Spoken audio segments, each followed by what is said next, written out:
ვაგრძელებთ გადაცემას ონკოლაინ ჯორჯიაზე, რომელიც 2025 წელს განვითარების ახალ ეტაპზე გადადის. კიბოს პაციენტთა სათემო ორგანიზაციამ სოციალური საწარმო კახეთი ივენთ დააფუძნა. აღნიშნული ცოდნისა და უნარების გაძლიერების პლატფორმა ახალგაზრდებისთვის პროექტის ფარგლებში განხორციელდა. სოციალური საწარმოს მთავარი მიზანი ონკოპაციენტების დასაქმება და სოციალიზაცია. უფრო ვრცლად კახეთი ივენთის შესახებ სოფო ფირანიშვილი, ონკოლაინ ჯორჯიას დამფუძნებელი და მარიამ ბერძული, ასევე ონკოლაინ ჯორჯიას დამფუძნებლები ისაუბრებენ. მოგესალმებით, მარიამ, სოფო, მადლობა თქვენი დროისთვის და გადაცემაში სტუმრობისთვის. მარიამ, უპირველესად დავიწყებ თქვენით და კითხავთ ზოგადად ონკოლაინ ჯორჯიას იდეაზე, საქმიანობაზე, როდის დაიწყო ორგანიზაციამ ოპერირება და რა იყო ძირითადი მიზნები, რომლებიც მაშინ დაისახა და დღემდე ნაბიჯ ეტაპობრივად ხორციელდება. მოგესალმებით პირველ რიგში და კიდევ ერთხელ მადლობა მხარდაჭერისთვის, იმიტომ რომ ჩვენი ორგანიზაციისთვის ძალიან მნიშვნელოვანი არის მედიის მხარდაჭერა, იქიდან გამომდინარე, რომ საკმაოდ ჩვენს რეალობაში რთულია ინფორმაციის გავრცელება და ზუსტად ეხლა, რასაც ეძღვნება ვარდისფერი ოქტომბერი, ეს არის ზუსტად ის ნაწილი, რაც ძალიან მნიშვნელოვანია ჩვენ საქმიანობაში.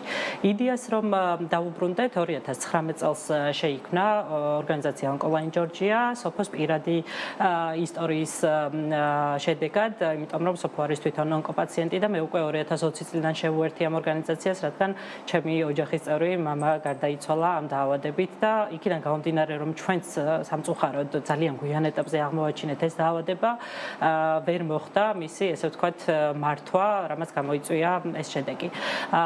იმ პროცესში უკვე მეც დავინახე და სოფოს უკვე ერთწლიანი გამოცდილება ჰქონდა და უფრო მანამდეც, რომ არსებობდა პრობლემები, არა მხოლოდ უშუალოდ დაავადებასთან ბრძოლის პროცესში მკურნალობის მიმართულებით, არამედ პრევენციულ მედიცინასთან დაკავშირებით, რაც გულისხმობს იმ ეტაპს, დაავადების ადრეულ ეტაპზე აღმოჩენას, რაც შემდეგ უკვე მართვაც ხდის ამ დაავადებას, ან რიგ შემთხვევაში სრულად გამოჯამრთელება შეუძლიათ უკვე პაციენტებს.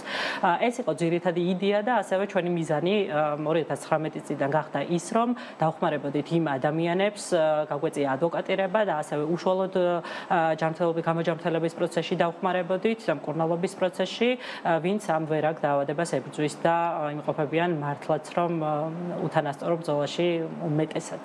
კი ბატონო, განვითარების ახალი ეტაპია პრინციპში ის სიახლე, რაც აქვს ხომ ონკოლაინ ჯორჯიას კახეთი ივენთზე ვსაუბრობ, ეს არის სოციალური საწარმო, ერთი პროექტია, ხო, პრინციპში.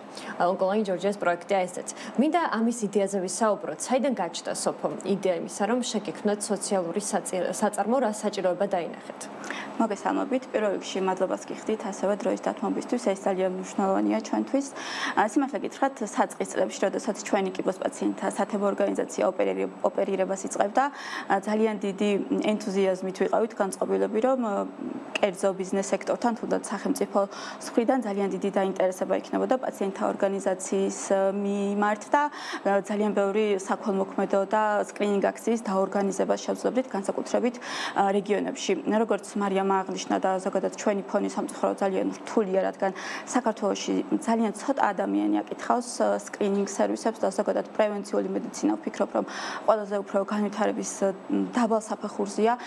მიმართვიანობაც კი არ გვაქვს, რაც ძალიან სამწუხაროა ჩემთვის, განსაკუთრებით ყოფილი ონკოპაციენტის გადმოსახედიდან, რომ ვფიქრობ ხოლმე თითქოს ჩვენ ყველას გააზრებული გვაქვს, რომ სკრინინგი არის მნიშვნელოვანი, რომ თუნდაც ერთი დღე უნდა გამოვყოთ და წავიდეთ კვლევებზე, თუმცა მოქმედებაში ამის გადაყვანა გვიჭირს. არადა ჯანდაცვის სისტემა დგას პრევენციულ მედიცინაზე, რაც უფრო ძლიერია პრევენციული მედიცინა და ბევრი ადამიანი დადის სკრინინგზე, რა თქმა უნდა, უფრო და უფრო ძლიერი ჯანდაცვის სისტემა იქნება და უფრო ვითარდება. შესაბამისად, იქიდან გამომდინარე, რომ ძალიან ნაკლები ინტერესი იყო და ჩვენ გადიოდა წლები და რეალურად ქმედიც ვერაფერს ვერ ვაკეთებდით. ძირითადად ბიზნეს სექტორი პასუხობდა ხოლმე და გვამისამართებდა სამედიცინო და ფარმაცევტულ სექტორთან, რაც ასევე ცალკე გამოწვევაა, რადგან ჯანმრთელი პაციენტი, დაზოგილი პაციენტი, გამოჯანმრთელებული პაციენტი, რა თქმა უნდა, ვერანაირად ვერ იქნება ფარმაცევტული და სამედიცინო სექტორის პრიორიტეტი. ჩვენ დავიწყეთ გამოსავლისებნა, როგორ შეიძლებოდა ჩვენი კიბოს პაციენტთა სათემო ორგანიზაციისთვის შეგვექმნა მდგრადი განვითარების მოდელი და ზუსტად ამ დროს ვიპოვეთ World Vision საქართველოს მიერ გამოცხადებული Skynet პროგრამა, რომელიც გულისხმობს ცოდნისა და უნარების გაძლიერების პლატფორმა ახალგაზრდებისთვის. გაგვიმართლა, რომ ჩვენმა სოციალურ საწარმოს იდეა მიიქცია ყურადღება და აგვიყვანეს ეს პროექტი რამდენიმე ეტაპისგან შედგებოდა და ჩვენთვის რაც ძალიან საინტერესო და გარდამტეხი იყო, ეს იყო ტრენინგების ეტაპი, რომელიც საკმაოდ მოცულობითი იყო და ჩვენ შევძლებთ, რომ სოციალური საწარმოს იდეა, რომელიც მხოლოდ ენთუზიაზმს ეფუძნებოდა, გადაგვექცია ბიზნეს გეგმად და საბოლოოდ გაგვიმართლა, რომ ამ პროექტის განმავლობაში 10 სოციალური საწარმო დაფინანსდა და ერთ-ერთი აღმოჩნდა ზუსტად სოციალური საწარმო კახეთი ივენთი.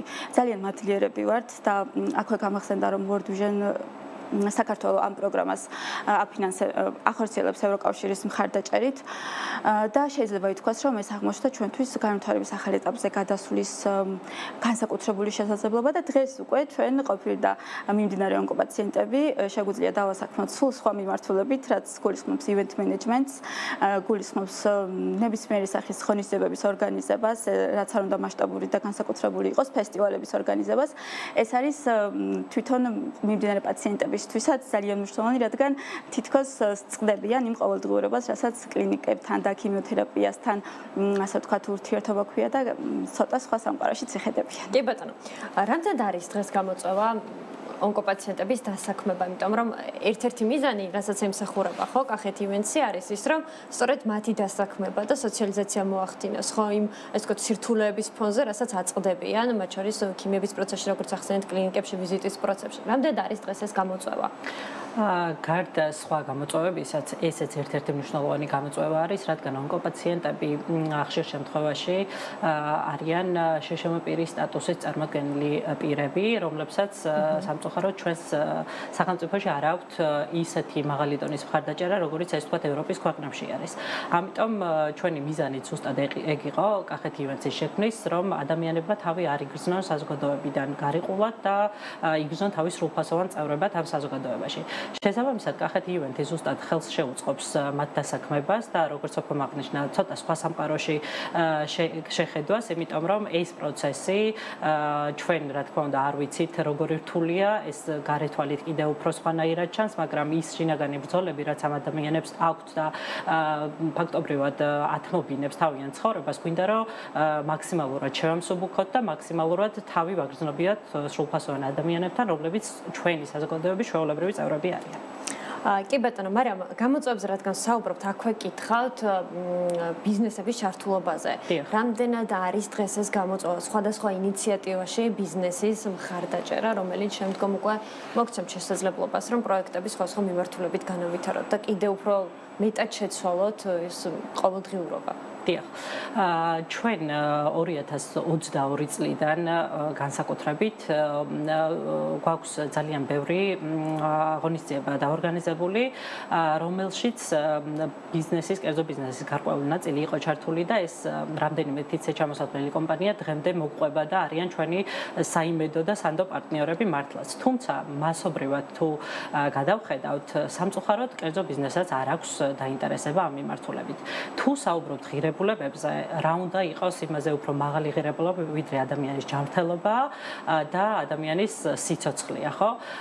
სამწუხაროდ ჩვენს რეალობაში ვერ ხვდებით ესეთ კომპანიას მასობრივად, რომელთაც ამ ღირებულებებზე აქვს დაფუძნებული თავიანთი განვითარება, თავიანთი ბიზნეს სტრატეგია, თუნდაც და სწორედ ეს გვიქმნის ერთ-ერთი ყველაზე ისეთი ძლიერი ხელისშემშელი ფაქტორია, რატომაც თქვათ ორგანიზაციას აქვს შებოჭილი ხელები, იმიტომ რომ ჩვენ ძალიან ხშირად საკუთარი ესე ვთქვათ შიშველი და მშრალი ხელებით გვიწევს ბრძოლა თუნდაც იმისთვის რომ ოქტომბრის თვეში პირობითად ჩავატაროთ ის საინფორმაციო კამპანიები, რასაც ეძღვნება ხოლმე ეს თვე.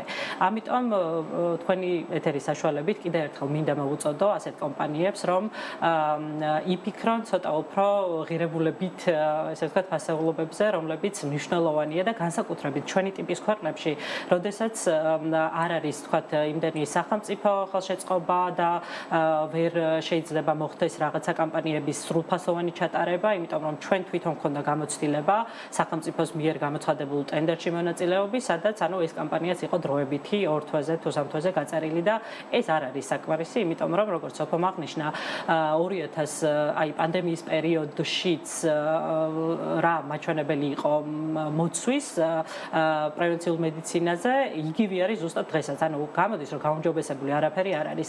ჩვენ თქვენ არხს ვადევნებთ თვალს და გუშინ იყო ერთ-ერთ გადაცემაში ამ თემაზე საუბარი ზუსტად და იქ ითქვა რომ გაუმჯობესებულია ეს მაჩვენებელი, თუმცა სტატისტიკა ხელმისაწვდომია და შეგვიძლია დღესაც ვნახოთ რომ იგივე 13% ეხლაც არაფერი ამ მხრივ არ გაუმჯობესებულა.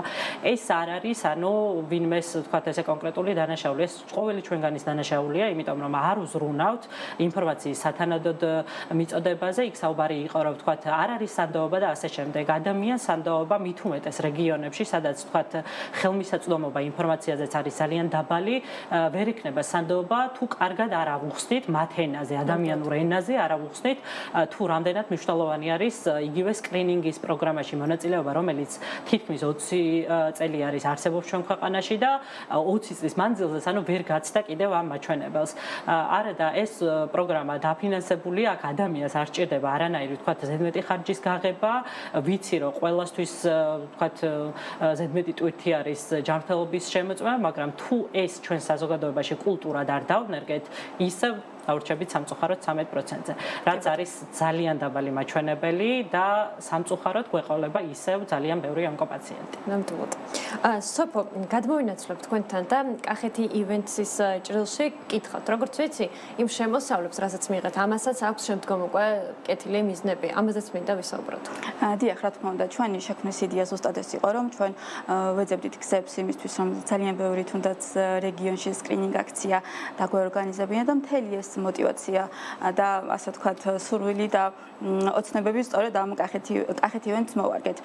თუმცა გარდა იმისა, რომ მთელ შემოსავლის უდიდეს ნაწილს მოვახმართ ამ მიმართულებას, კიდევ მრავალი მიმართულებით ვაპირებთ, რომ ჩვენი სოციალური საწარმო განმოვითაროთ. მაგალითად, წელს 31 ოქტომბერს, ვინც შემოგვიერთდება ჩვენი მხარდამჭერები და კომპანიებისთვის, ვამზადებთ განსაკუთრებულ საჩუქრებს, რადგან მადლიერება ვფიქრობთ, რომ ერთ-ერთი საუკეთესო გრძნობაა და ყველა ის კომპანია, ვინც მხარს დაგვიჭერს, მიიღებს ჩვენივე სოციალურ საწარმოსგან წარმოებულ პროდუქციას, კახურ პროდუქციას, მოდით აღარ დავაკონკრეტებ და სურპრიზად დავტოვებ.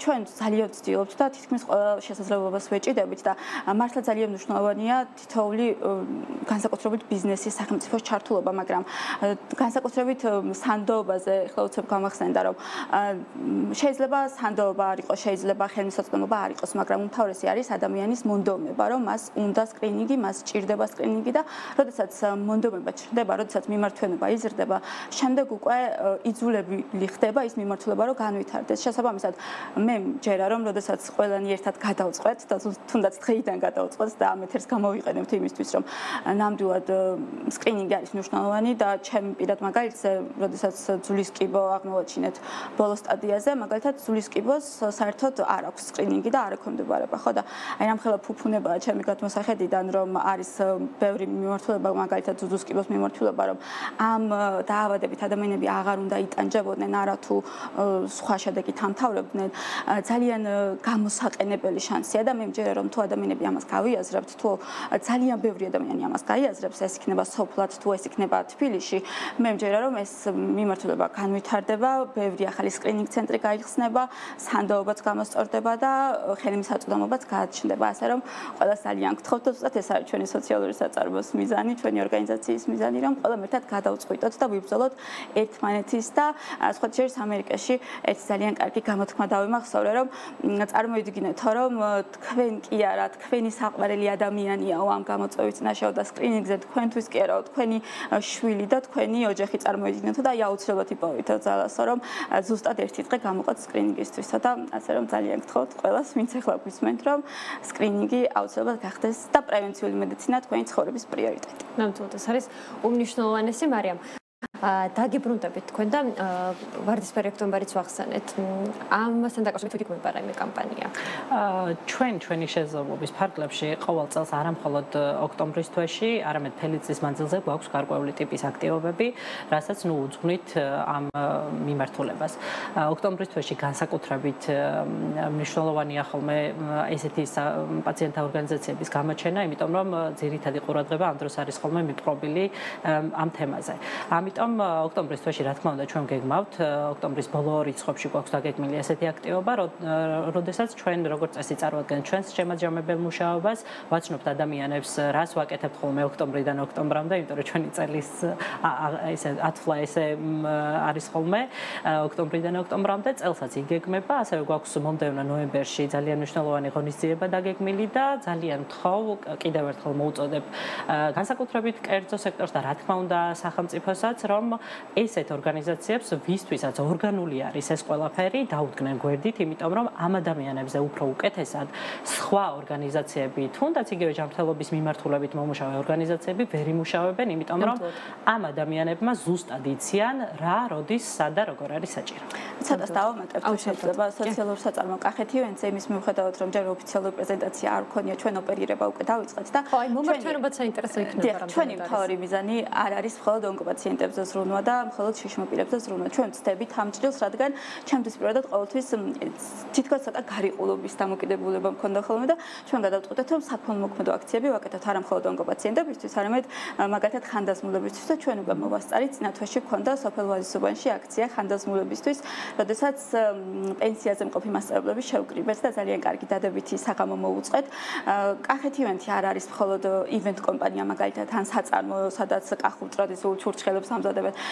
კახეთი ივენთი არის ადამიანების გაერთიანება, რომელსაც ძალიან დიდი მიზანი აქვს სოციალური პასუხისმგებლობის ფარგლებში, CSR-ის ფარგლებში გახდეს არაერთი კომპანიის პარტნიორი იმისთვის, რომ იზრუნოს სოფლად მცხოვრებ მოსახლეობაზე, იზრუნოს იმ ადამიანებზე, რომელსაც თუნდაც საკვები დღეს ეხა ძალიან ჭირდებათ. კიდევ ასევე დავამატებდი, რომ წელს ჩვენი ვარდისფერი ოქტომბერი ეძღვნება ნანიკო ახალკაცს, რომელიც ჩვენი ონკოკლუბის განსაკუთრებული წევრი იყო და სამწუხაროდ დაგვტოვა ნანიკომ და ძალიან ასე ვთქვათ ემოციურია ჩვენთვის და გვინდა რომ 31 ოქტომბერი სწორედ ნანიკოს მივუძღვნათ და ასევე ვიტყოდი რომ ჩვენი ონკოკლუბი 8800 ონკოპაციენტს აერთიანებს უკვე და ეს ძალიან მაღალი ციფრია. ყველა ონკოპაციენტი იმსახურებს ღირსეულ და სრულფასოვან მკურნალობას, თუმცა ჩვენი მიზანი უნდა იყოს რომ ადამიანები არ გახდნენ ცუდად, რომ ეს ძალიან მაღალი ციფრებია და ჩვენ ვიზრუნოთ აი ამ 8800 ადამიანების გამო ვიზრუნოთ პრევენციულ მედიცინაზე განსაკუთრებით. კი ბატონო, ძალიან დიდი მადლობა გადაცემაში სტუმრობისთვის, წარმატებები ყველა მიმართულებით, განსაკუთრებით იმ სიახლის მიმართულებით, რაც ახლა გაქვთ და მოკლედ ჩვენი კარი ყოველთვის ღია თქვენთვის და თქვენი ამბების გაშუქებისთვის, ასე რომ გევლოდებით მუდმივად სხვადასხვა სიახლეებით. დიდი მადლობა კიდევ ერთხელ სოფრო ფირანიშვილი, ონკოლაინ ჯორჯიას დამფუძნებელი და მარიამ ბერძული, ასევე ონკოლაინ ჯორჯიას დამფუძნებლები გსტუმრობდნენ გადაცემაში.